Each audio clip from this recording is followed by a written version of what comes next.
So welcome to the Manuel Trujillo Festival, International and National Festival. This is one of the oldest festivals in Venezuela, and we are very proud to receive you here.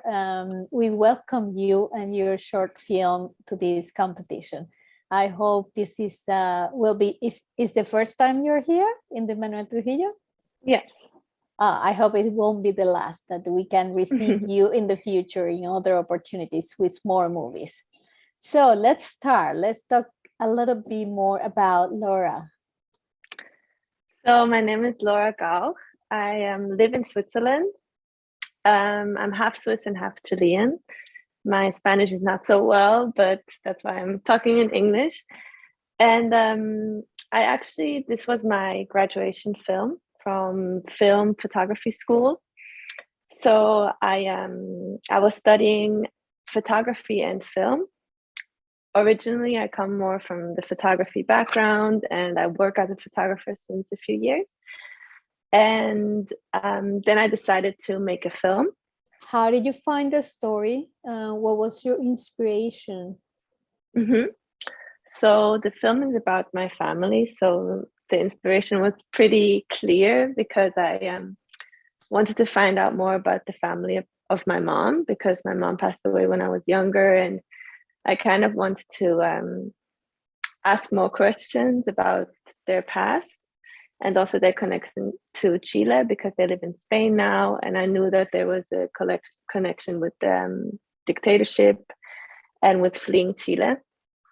So I kind of used making the film as a way in, and a way that you can ask any questions, because you're doing this for a film. So it's very it was very personal story, and it was very overwhelming at first because I didn't even know where to start. But it was also a great time to get to know my family better and just be there with them and live with them for this time. I think that is one of the things that make it very interesting your movie, is that search for identity that catch my attention immediately. And I was wondering, how do you feel after you made the movie? What was the reaction of your family and the audience that you have contact already?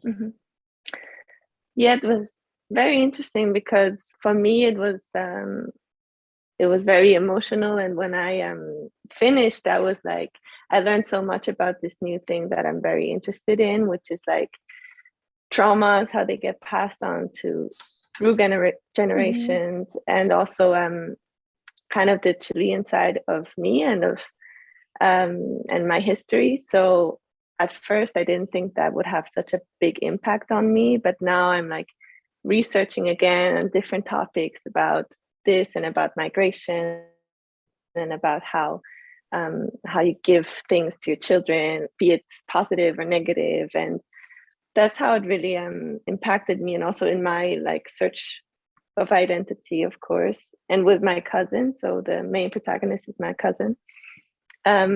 With her also, it's when they saw it, so when my family that is in the film saw it, they were really happy. And I was really scared, because you just work on a film for so long, and I worked with an editor, so I was so in the film, and then you show it to the people and you don't even know what they think it will be, because I had so much material. I could have made 10 films.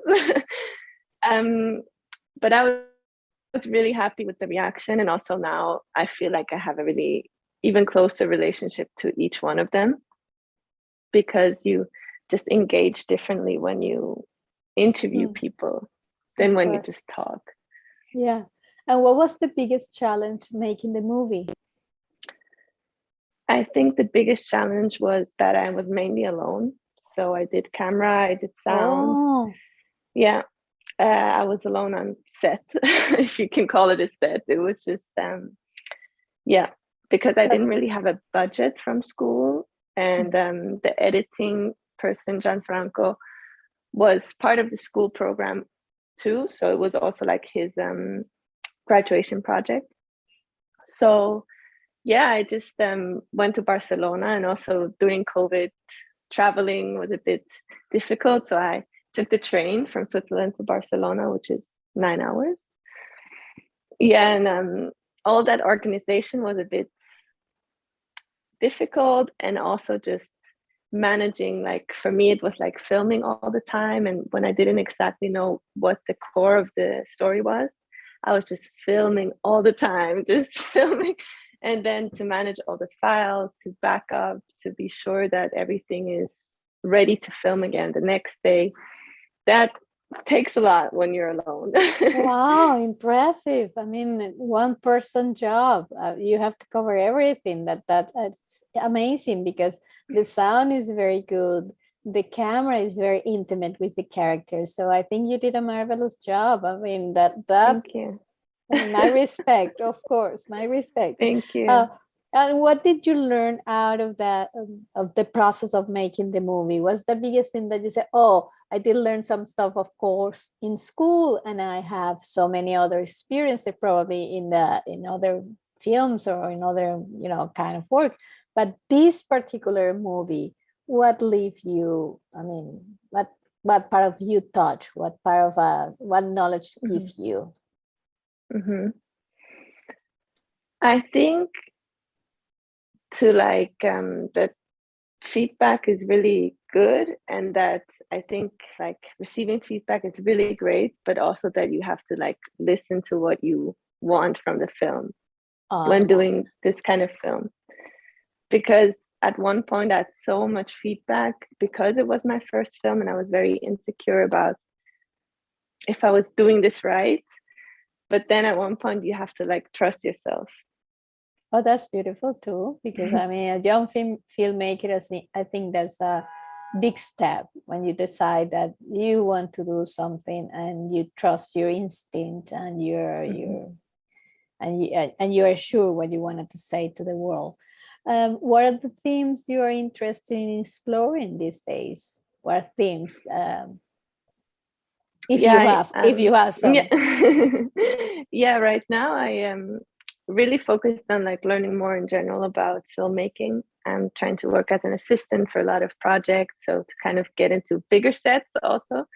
And personally, I'm right now reading a lot about like motherhood and migration in motherhood, and like connection through cultures. So maybe for my next project, this will be a topic. Oh, nice. Do you have a next project in mind already? Not really. I'm like working on it, but I'm still like searching for protagonists kind of, and trying to take it slower, because this project was very deadline oriented. So yeah. That is marvelous. So between fiction and documentary, what's your feeling? Probably documentary. Yeah, that's that calls you. That's a call for you. Yeah. Why? I think it's just something I'm very comfortable in, also from photography, and where I feel like I learned so much about people while doing it, because you just have to look at them. You have to think about, okay, what do people really do, and how can I take these little things in the everyday life to express what I want to say. And it's not, I mean, it's super challenging, I feel. Fiction also, of course, but I feel like documentary for me is like I learned so much about myself while looking at others.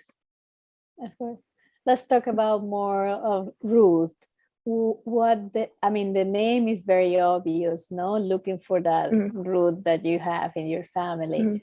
But what was the impact probably in other members of your family or in the audience? Because you said you had some feedback, and that was very good too. But you have feedback after they watched your movie. What happened when you presented at school? What was the reactions of your classmates? Yeah, it was very interesting, because a lot of people watched the movie and then they talked about their family. Like they told me, oh, my granddad, he was from Germany, and then and then it was like it was really nice actually, because I like when a film makes you think about yourself too, and like how this maybe relates to you in a way. So that was really, really nice. And in my family also, like a lot of like my sisters and my dad were like, oh, okay, so this is what happened. And they like learned a lot. And then they were also like, we were talking about different things suddenly than we did before. So More yeah. deep. And how did you choose the protagonist? Why did you decide it was going to be your cousin and not your grandmother or your other relatives? Mm-hmm. So I went there for 3 weeks to do like a research film work. So I just filmed a lot. I interviewed every one of my family. So like I had like 9 interviews. And I know there could have been so many different films. Like I still could work more with their grandma or with like the aunt, like different people that are not even mentioned now. But because I have also such a close relationship to my cousin Lua, because we're in the same age, we also been on vacation together and we're very close. I talked with her about like different things and suddenly realized this topic with her dad and that they never really talked about it. And I was like, oh, this is really something I would like to film, and then I started, and she's actually has so many things that I think are very interesting to capture in a movie and to talk about. And then I just decided, I was like, okay, we're doing it. Beautiful. I think it was a wise decision too, because it's not only talking about migration and identity, but also relationships between fathers or and in this case a daughter, no, and give you that sense of how the family, when they move and when they are exposed to certain situation, unexpected situation, can alter the future of the next generation. And that's exactly what it happens with your family. I think it was very brave of you to show that intimacy of your family in a film that make a whole different, because it make it personal, and it's very important. I want you to invite us to see your movie. I would like you to invite you to see your movie and to tell me where can people learn more about the movie, if you have social medias or other places or other opportunities to follow your work. Yes. So thank you and enjoy my movie. And thank you for watching. And you can find more of my work on Instagram. My Instagram is by Laura Gauch, so Gauch. And my website is lauragauch.com. Fantastic. I wish you all the luck, Laura. I hope that you have a very beautiful journey with your movie and a long life and productive life as a filmmaker in this, your beginning of your journey, at the beginning of your journey. Long life, good movies, and enjoy it a lot. Thank you for being with us in the Manuel Trujillo Durán. I hope we welcome you in this community. Thank you so much. Thank you.